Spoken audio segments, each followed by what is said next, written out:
For example अगर आपके पास time होता है जी 4:35, ठीक है जी 4:35, तो ये सिंपली ऐसे नहीं है कि एक जो और हैंड है आपका 4 पे ही होगा और जो मिनट हैंड है वो 7 पे होगा, आप उनके दरमियान में एंगल फाइंड आउट करेंगे नहीं। आप जो 360 डिवाइडेड बाई 12 आप करेंगे तो आपके पास ये 30 डिग्री आ जाएगा, यानी कि 5 और 6 बजे जो है इनके दरमियान में भी 30 डिग्री एंगल है। 6 से 7 बजे भी जब आप करेंगे तो इसके दौरान भी आप 30 डिग्री एंगल ट्रेवल कर रहे हैं। 4 बज के जब 20 मिनट हो गए हैं तो और हैंड और जो मिनट हैंड है उसके दरमियान में एंगल क्या होगा, हमने फाइंड आउट क्या करना है। मैंने आपको कॉमन फैक्टर का बताया है कि कॉमन फैक्टर जो 1/3 है, 1/4 है, 1/5 है, उसको आप फाइंड आउट कर लें और उसी को आप 30 के साथ मल्टीप्लाई करके और हैंड का एंगल निकाल सकते हैं।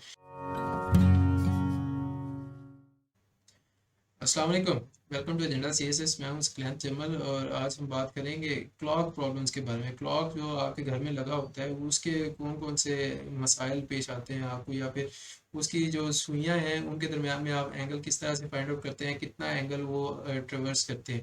ठीक है, तो वीडियो को एंड तक देखिएगा, ये वीडियो बहुत इंटरेस्टिंग होगी आपके लिए। आई एम श्योर कि आपको इसमें बहुत क्लियरली, बहुत इफेक्टिवली, बहुत आसानी से समझ आ जाएगी कि आपने उनके एंगल्स किस तरह से फाइंड आउट करने हैं। फॉर एग्जांपल अगर आपके पास टाइम होता है जी 4:35, ठीक है जी 4:35, तो ये सिंपली ऐसे नहीं है कि एक जो और हैंड है आपका 4 पे ही होगा और जो मिनट हैंड है वो 7 पे होगा, आप उनके दरमियान में एंगल फाइंड आउट करेंगे नहीं। आप जो है जितना एंगल उसने मिनट हैंड ने ट्रेवल किया है उसी निस्बत से और हैंड का भी एंगल फाइंड आउट करेंगे कि जनाब उसने फॉर एग्जांपल 7/12 ग्रेजुएशन जो है वो ट्रेवल किए हैं, तो 7/12 इंटू जो 4 और 5 के दरमियान में एंगल है वो 4 और हैंड भी ट्रेवल कर चुका होगा। इसी के बारे में आगे एग्जांपल्स हम आगे डिस्कस करेंगे। बहुत आसान है, आपने साथ साथ समझते जाना है, बस फोकस से पढ़ना है और समझते जाना है। अच्छे तरीके से अंडरस्टैंड करें, मेरी बात को गौर से सुने और उसको साथ साथ समझते रहें, आपको समझ आ जाएगी और फिर ये आसानी से आप कर सकेंगे। So let's start the video.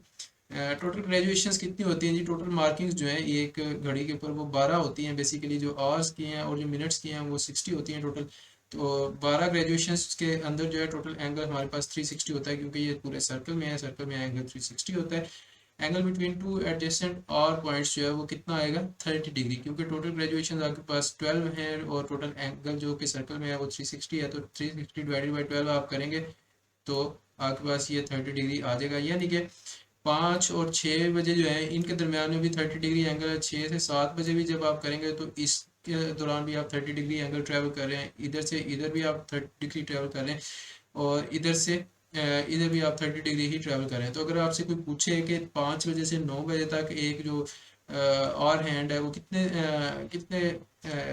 क्या उसको कहते हैं, कितना एंगल ट्रेवल करेगा, सिर्फ और हैंड की बात हो रही, तो आप इसको स्टेप्स में गिन लेंगे। 5 से 6, 6 से 7, 7 से 8, 8 से 9, 1 2 3 4 स्टेप्स हैं। 4 इंटू 30 में करूँगा तो 120 डिग्री एंगल उसने ट्रेवल किया है, बस that is it and that will be the right answer. ठीक है, आगे आते हैं। Angle between the two adjacent minute points. Minute points क्या होते हैं जी? ये देखिएगा कि 12 से 1 के दरमियान में 4-5 स्टेप्स होते हैं जी। ठीक है जी, जो मार्किंग्स की होती हैं 12:01, दूसरा मिनट, तीसरा मिनट, चौथा मिनट और ये 5 मिनट हो जाता है। ठीक है, तो इन दोनों के दरमियान में अगर टोटल एंगल था 30 डिग्री, तो 5 जो ग्रेजुएशन है, एक ग्रेजुएशन या फिर 1 मिनट का अगर आप एंगल फाइंड आउट करना चाहें तो क्या आएगा 30 डिवाइड बाई 5, जो कि टोटल नंबर ऑफ स्टेप्स हैं इनके दरमियान, तो वो 6 डिग्री आएगा। यानी कि अगर मेरी सुई यहाँ पे है और मैं 12 डिग्री 12 के हिसाब से उसका एंगल लेना चाह रहा हूँ, तो मैं देखूंगा कि उसने कितने स्टेप्स गेन किए हैं। एक स्टेप, दूसरा स्टेप और तीसरा स्टेप। 3 को 6 से मैं रख दूंगा तो मेरे पास 18 डिग्री आ जाएगा कि जी वो 18 डिग्री 12 बजे से आगे है। ठीक है जी। To complete 1 hour, for example 3 o'clock to 4 o'clock, 3 बजे से 4 बजे तक अगर जाना है, एक चक्कर लगाना है। The minute hand travels full 360 degree. ठीक है जी, मिनट हैंड जो है वो पूरा का पूरा 360 डिग्री ट्रेवल करेगा और उसी दौरान जो और हैंड है वो कितना ट्रेवल करेगा। और hand travels only 5 graduations, 5 small graduations या फिर 30 डिग्री एंगल या फिर 5 स्मॉल ग्रेजुएशन। एक ग्रेजुएशन 6 डिग्री किया तो 6 इंटू 5 जो है 30 डिग्री हो गया, that is also the same. ठीक है जी। अब आगे क्या है कि देखिए कि एक चीज़ और इधर ही अंडरस्टैंड कर लें, आगे जाके आपको जो क्वेश्चन है प्रॉब्लम है उनमें वो मुश्किल पेश ना आए। बात ये है कि जैसे जैसे मिनट हैंड ट्रेवल कर रहा है उसी के साथ साथ हमारा और हैंड भी ट्रेवल करता है, लेकिन फ़र्क है मिनट हैंड ने पूरे का पूरा एंगल ट्रेवल करना है, जो और हैंड है उसने जस्ट वो जो दरमियान में जो 30 डिग्री एंगल है उसको ट्रेवल करना है। ठीक है, तो मिनट हैंड के लिए टोटल एंगल है 360। ठीक है, 360। सो हम क्या करेंगे कि कितने उसने जनाब ट्रैवल किए हैं इंटू 360 कर लें, आउट ऑफ क्या करेंगे हम 12 कर देंगे इंटू 360, या फिर आउट ऑफ 60 करके आप उस तरह भी यूज़ कर सकते हैं। और जो इधर हम और हैंड के साथ करेंगे वो क्या करेंगे, कितने वो आगे ट्रैवल किया है इंटू 30, क्योंकि उनके दरम्यान में एंगल 30 है। आगे आते हैं प्रॉब्लम मैं आपको समझा दूंगा, वैसे मैंने कहा यहाँ पे भी थोड़ा सा इंट्रो दे दें।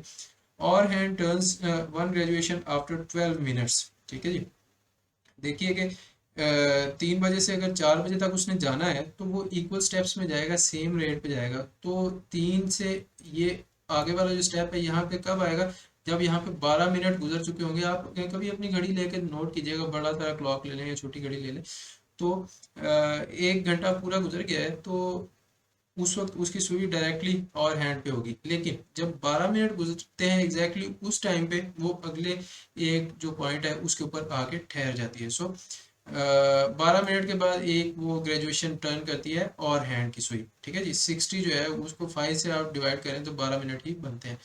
खैर, a clock runs from 8 o'clock in the morning to 2 o'clock in afternoon. The angle covered by our hand is dash. तो 8 बजे से 2 बजे के दरमियान में वो कितना एंगल ट्रैवल करता है। तो एक तो आपके पास है देसी तरीका, आप यहाँ पे छोटा सा सर्कल बनाएं, देखें कि वो किस तरह से आ रहा है। और ये कुदरती तौर पे हमारे पास चूंकि 8 है और 2 है, ये स्ट्रेट लाइन में आ रहे हैं पासिंग थ्रू द सेंटर। तो आपको पता है कि स्ट्रेट लाइन की एक साइड पे जो एंगल है वो 180 डिग्री होता है, तो 180 डिग्री आपका आंसर है। दूसरी साइड पे आप क्या कर सकते हैं कि आप नंबर ऑफ स्टेप्स काउंट कर लें, टेकन फ्रॉम 8 to 2 क्या है, 8 से 9, 9 से 10, 10 से 11, 11 से 12 और 12 से 1 और 1 से 2, 1 2 3 4 5 और 6, 6। और angle between two consecutive steps 30 degree है, तो 30 इंटू 6 जो है 180 डिग्री होगा। ये आपका आंसर है। इस तरह से आप CSS में इसको अटेम्प्ट कर सकते हैं। देसी तरीका जुगाड़ वाला नहीं आपने लगाना। ठीक है जी, या फिर angle between minute and hour hand at of a clock at 4:20, 4 बज के जब 20 मिनट हो गए हैं तो और हैंड और जो मिनट हैंड है उसके दरमियान में एंगल क्या होगा। अच्छा जी, व्हेन 20 मिनट्स हैव पास्ड, देखिएगा the minute hand has travelled 1/3 of the full circle. ठीक है जी, मैंने आपको बताया था जिस रेट पे इसने जाना है उसी रेट पे उसने वो दरमियान वाला अपना खाना पूरा करना है कि 4 से 5 तक मैंने जाना है। तो अगर 1/5 ऑफ मिनट्स गुजर चुके हैं तो 1/5 ही और हैंड आगे जाएगा। अगर हाफ नंबर ऑफ मिनट्स गुजर चुके हैं, फॉर एग्जांपल आधा घंटा गुजर चुका है, तो हाफ जो उनके दरमियान में डिस्टेंस है 4 और 5 के, वही और हैंड भी ट्रैवल कर लेगा। अगर 50 मिनट्स गुजर चुके हैं for example, that is 5/6 of the whole. ठीक है जी, तो 5/6 of the distance between 4 and 5 जो है, या एंगल बिटवीन 4 एंड 5 जो है, उसका 5/6 जो है वो और हैंड भी ट्रेवल कर जाएगा। आई होप कि ये अब आपको समझ में आ गया है। ठीक है जी, in this time period the hour hand will travel 1/3 angle between 4 and 5। देखें कि 1/3 जो है मिनट हैंड जो है उसने तो पूरा करना है तब जाके उसका एक कंप्लीट होगा। सिमिलरली जो और हैंड है उसने जस्ट एक पॉइंट से दूसरे पॉइंट के दरमियान में जाना है और उन पॉइंट्स के दरमियान में एंगल है 30 डिग्री। लेकिन रेट यानी कि रेशो जो है या कॉमन फैक्टर जो है वो सेम होगा। अगर 1/3 मिनट हैंड ने ट्रेवल किया है तो 1/3 ही यहाँ पे और हैंड भी ट्रेवल करेगा। एंगल का फर्क आएगा, यहाँ पे 30 डिग्री है, वहाँ पे वो 360 डिग्री कर रहा होगा। ठीक है, लेकिन जो ये फैक्टर है ना, ये बहुत इंपॉर्टेंट चीज़ है कि 1/3 है, 4/5 है, 7/12 है, कितना है उसी को आपने 30 के साथ मल्टीप्लाई करके अपना एंगल निकाल लेना है कि और हैंड आगे कितने कितने एंगल आगे आ गए। सो और hand will travel 1/3 angle between 4/5, 4 और 5 के दरमियान एंगल कितना होगा जी, 30 डिग्री, क्योंकि दो कंजेक्टिव जो ग्रेजुएशन है और हैंड की उनके दरमियान में एंगल 30 डिग्री हमने पहले आपसे डिस्कस किया है। So angle is equal to 1/3 into theta between 4 and 5, 1/3 into 30 जो है वो मेरे पास 10 आ गया। Hence minute hand will be at 20 minutes while the hour hand will be 10 degree ahead of it at 4:20। ठीक है जी। 10 डिग्री आगे होगा जो और हैंड है 4:20 पे, जब जब 4:20 बज रहे हैं तो और हैंड 10 डिग्री आगे होगा और जो मिनट हैंड है वो एग्जैक्टली 20 पे या 4 पे होगा। ठीक हो गया जी। अगली एग्जांपल पे आते हैं। Find the angle between hands of clock at 5:15। 5 बज के जब 15 मिनट होते हैं तो हैंड्स ऑफ क्लॉक जो है उस पर कितना जो हैंड्स ऑफ क्लॉक मतलब मिनट हैंड और हैंड है उनके दरम्यान में एंगल कितना बनना होता है। तो आप इधर से इजीली फाइंड आउट कर सकते हैं। हमने फाइंड आउट क्या करना है, मैंने आपको कॉमन फैक्टर का बताया है कि कॉमन फैक्टर जो 1/3 है, 1/4 है, 1/5 है, उसको आप फाइंड आउट कर लें और उसी को आप 30 के साथ मल्टीप्लाई करके और हैंड का एंगल निकाल सकते हैं। सो यही मैंने यहाँ पे भी किया है। 15 मिनट्स जो कि ऊपर हुए हैं वो कितना है, 15 minutes is equal to 1/4 of full rotation. 1/4 of 60 जो है वो 15 आता है आपके पास। तो 1/4 जो है मिनट हैंड ट्रैवल किया तो 1/4 ही ट्रैवल करेगा और हैंड, लेकिन और हैंड 1/4 किस किस हिसाब से ट्रैवल करेगा, ऑफ एंगल बिटवीन 5 and 6। ठीक है जी। और हैंड जो है घंटे में एक दफ़ा वो 5 से 6 के दरम्यान मिल जाएगा ना।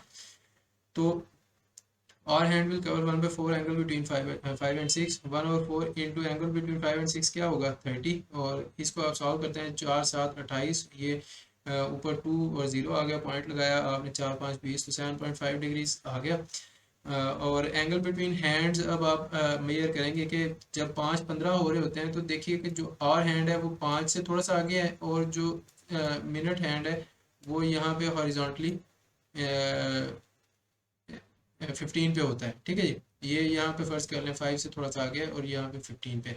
सो इन दोनों के दरम्यान में डिफरेंस क्या होगा, ये जो है ये 15 पे, यहाँ पे यानी कि 3 पे है। ठीक है, ठीक है, ये 3 पे होगा और आगे 4 भी आएगा, फिर 5 आएगा और 5 से थोड़ा सा आगे जो है आपका मिनट जो और हैंड है वो ट्रैवल कर चुका है 7.5 डिग्री। तो आपने क्या करना है, इन के दरम्यान में एंगल फाइंड आउट करना है। तो दो कंसेक्टिव के दरम्यान में 30 डिग्री ये हो गया, फिर 30 डिग्री ये हो गया और फिर उसके आगे जो और हैंड का एंगल है वो आप ऐड कर देंगे। 30 + 30 + 7.5 इज इक्वल टू 67.5 डिग्रीज। 3 और 4 के दरम्यान में 30 डिग्री ये हमने ऐड कर दिया क्योंकि जो मिनट हैंड है वो 3 पे है इस वक्त। ठीक है जी। और 4 और 5 के दरम्यान में एंगल जो है वो 30 डिग्री हमने ऐड कर दिया और 7.5 हमने वो ऐड कर दिया जो कि और हैंड आगे निकल चुका है। तो ये टोटल एंगल जो है हैंड्स ऑफ द क्लॉक के दरम्यान में टोटल एंगल हमारे पास 67.5 निकल आया जी। अच्छा जी। A clock is started at noon. By 5:10 the hour hand has turn what. एक क्लॉक को हमने स्टार्ट किया है नून पे। नून मतलब कि 12 बजे, दिन दोपहर 12 बजे। बाय 5:10 मतलब 5:10 हो चुके हैं। तो और हैंड ने इस टाइम तक कितना एंगल ट्रैवल कर लिया है। तो आसान है कि जी एक तो वो एंगल 12 से 5 तक ट्रैवल करेगा। ठीक है, 12 से 5 तक कितना हो जाएगा, 5 ग्रेजुएशन या 5 पॉइंट्स वो आगे गया है। सो 5 × 30 150 डिग्री वो हमारे पास आ जाएगा। इसके अलावा जो ऊपर वाले 10 मिनट्स हैं हम देखेंगे कि वो कितना हिस्सा है 60 का और उतना ही हिस्सा हमारा और हैंड ट्रैवल कर चुका होगा 5 से आगे। ठीक है, 1/6 बन रहा है ये। For 10 extra minutes 10 minutes equal 1/6 of full rotation. ठीक है जी। तो 1/6 जो है हमारे पास कॉमन फैक्टर आ गया, 1/6 इंटू 30 हमने किया जो कि और हैंड हमारा 5 से आगे आएगा। तो और हैंड जो है वो 5 डिग्री मजीद आगे जा चुका है 5 से। तो 5 प्लस ये वाले जो 150 जो कि 12 से 5 बजे तक उसने ट्रैवल किया है वो 150 + 5 तो टोटल हमारे पास एंगल 155 डिग्री आ गया है। So this was hectic lecture for me क्योंकि इसमें काफ़ी सारा आपको समझाना पड़ा था और मुझे बार बार सेम चीज़ें एक्सप्लेन करनी पड़ रही हैं। बट आई होप कि आपको समझ आ गया है and now you are better able to tell कि इतना आसान नहीं है डायरेक्टली। अगर आपको 4:50 दिया हुआ है या 2:48 दिया हुआ है तो आप डायरेक्टली उनका एंगल फाइंड आउट नहीं कर सकते कि एक सुई 2 पे और दूसरी 48 पे है। नहीं, उसके जितना वो 48 पे गई है उस हिसाब से आप उसका कॉमन फैक्टर फाइंड आउट करेंगे और उसी कॉमन फैक्टर को उस साइड पे मल्टीप्लाई करेंगे 1/, जितना भी वो आता है उसको 30 से मल्टीप्लाई करके और हैंड का भी एंगल आप फाइंड आउट कर लेंगे। फिर आप उन दोनों के दरमियान में एंगल फाइंड आउट करेंगे कि कितना आता है। ठीक है। सो आई होप कि ये आपको हेल्पफुल होगा। प्रैक्टिस करते रहें, इस तरह के एग्जाम्पल प्रॉब्लम्स जो है वो निकाल के ज़रूर लाजमी प्रैक्टिस कीजिएगा और मुझे बताइएगा कि आपके आंसर ठीक आ रहे हैं कि नहीं। And I will try to make more videos for you, more fruitful videos for you. ये सीरीज़ जो है ये अब ख़त्म होने वाली है ऑलमोस्ट। 40 के अराउंड आई थिंक वीडियोस हमने बना ली हैं, मज़ीद एक दो वीडियोस और आ जाएंगी शायद। एंड उसके अलावा आप सजेस्ट कर सकते हैं मुझे कोई वीडियोस मैंने अगर छोड़ दिए हैं, कोई टॉपिक छोड़ दिए हैं सीएसएस के, या कोई वन पेपर एग्ज़ाम के जो आप समझते हैं कि काफ़ी दफ़ा आते हैं, तो वो मुझे आप बता सकते हैं। मैंने तो अपनी तरफ से काफ़ी ज़्यादा करवा दिए हैं, 40 से ज़्यादा वीडियोस थोड़ी नहीं होती। ठीक है। सो अब आपका काम है कि आप इन वीडियोस को देखें, रोज़ाना देखें, लाजमी देखें, बारी बारी देखें, पॉज करें, पीछे करें, आगे करें, और उनको साथ साथ लाइक और कमेंट भी करते रहें। और इसके अलावा ये है कि उनके साथ साथ आप उनकी प्रैक्टिस भी करते रहें, उनके साथ प्रैक्टिस प्रॉब्लम जो है पाक एमसीक्यूज एग्जाम वेदा से या किसी और बुक से निकाल के साथ प्रैक्टिस करें, उन फार्मूलाज को यूज़ करें, देखें कि आपके आंसर सही आ रहे हैं कि नहीं आ रहे, ताकि आप एग्जाम में जाके परेशान ना हो। So make sure you like and subscribe and suggest this channel to your friends as well, and I see you in the next video. तब तक के लिए टेक केयर, अल्लाह हाफिज़।